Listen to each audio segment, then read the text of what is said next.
So we're standing on the Unicoi Turnpike. It's the old road between the walnut trees.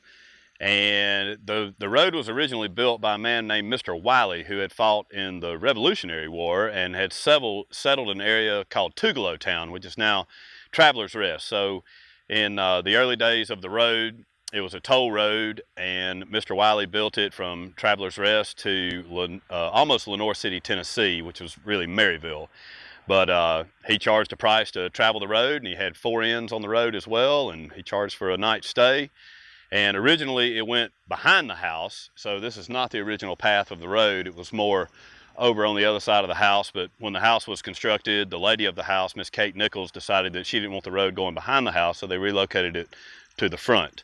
And it served as the path between Travelers Rest and Middle Tennessee for a number of years.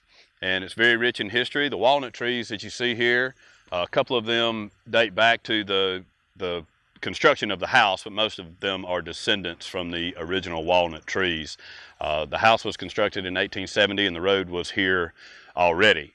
So that's the brief history. We're standing in front of the Noguchi Indian Mound, and as you can see, there's a gazebo on top that is most definitely not Native American.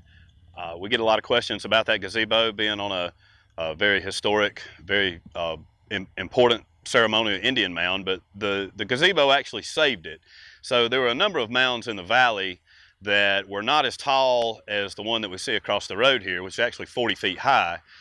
They were much shorter, and when folks needed that space for their farming operations, they essentially just plowed over them and they all disappeared. But Captain Nichols, the gentleman that built the mansion here and most of the farm, put the gazebo on the mound. He called it his summer home, and throughout history it stayed there, and that's why the mound is really still there.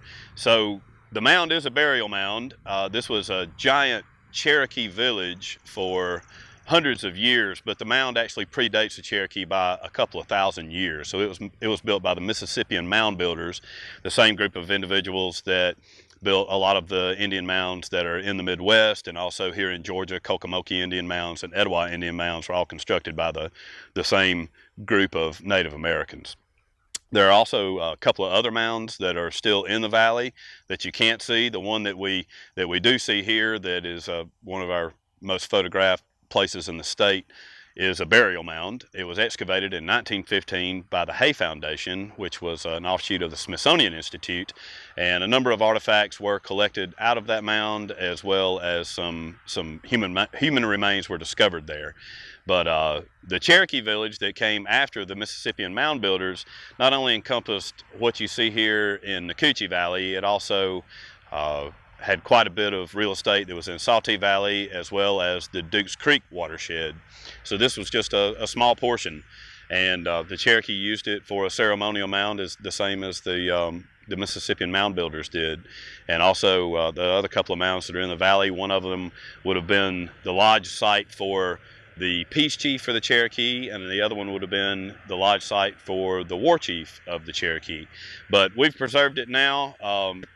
It will be there for forevermore, and the gazebo is the main reason that the mound is still there. So the mountain that you see in the background is Mount Yonah, and that translates from a Native American term that meant the bear. So there's a giant rock face up on top. It's a very popular hiking spot and a beautiful mountain. We're standing in front of the mansion here at Hardman Farm, and the mansion was built in 1870 by a gentleman named Captain James Hall Nichols, and he moved here in 1870 to 1871 and was the permanent resident here and operated the property as a working farm until 1893. And when he built the house, he named it West End. This was the westernmost house in the Noguchi Valley, and in 1893, he sold it to a gentleman named Calvin Honeycutt, who was a very affluential Atlanta businessman. They actually traded homes. So Mr. Honeycutt got this house, Captain Nichols got his home in Atlanta. And Mr. Honeycutt owned the property for a number of years and then sold it to Lamartine Hardman in 1903. Mr. Hardman actually became the governor of Georgia in the early 20s. and had several dairy farms around the state, and this was one of them. So the original purchase was around 2,500 acres, and it encompassed the property that you see here, as well as Unicoi State Park and all the way up to Anaruby Falls. So a number of years later, when it was sold to Governor Hardman, he had purchased 2,800 acres, and I think there was just some discrepancy there in the number of acres that were available. I don't think he bought any property other than what was sold by Mr. Nichols originally. But the house is all heart pine. It is Italian 8 in design, which is pretty fancy, has a lot of scroll work. The house actually has a twin in Milledgeville, which was Captain Nichols' wife's brother's house, so his brother-in-law's house, in which he lived until after the Civil War, and this house was constructed. So they liked the house so much in Milledgeville, they built the same house here, aside from the cupola that's on top that serves for the property's air conditioning. So it's very ornate and is in very good shape for its age. It is also just part of the structures that are here. We have 20 structures on this property. When Captain Nichols built the house, there were only 15. Governor Hardman built the rest, and that encompasses several other things, including a dairy barn, a horse barn, a creamery, and a carriage house. And everything that was farmed here was essentially based around a dairy operation, so very much centered in silage, things that we feed cows. But in the late 90s, the property became available for donation to the state by the Hardman family, and at that point, the house was renovated. A lot of the other structures on the property were renovated into what you see today. So the property opened to the public about 4.5 years ago, and we do give tours. If you're watching this video, you're on one.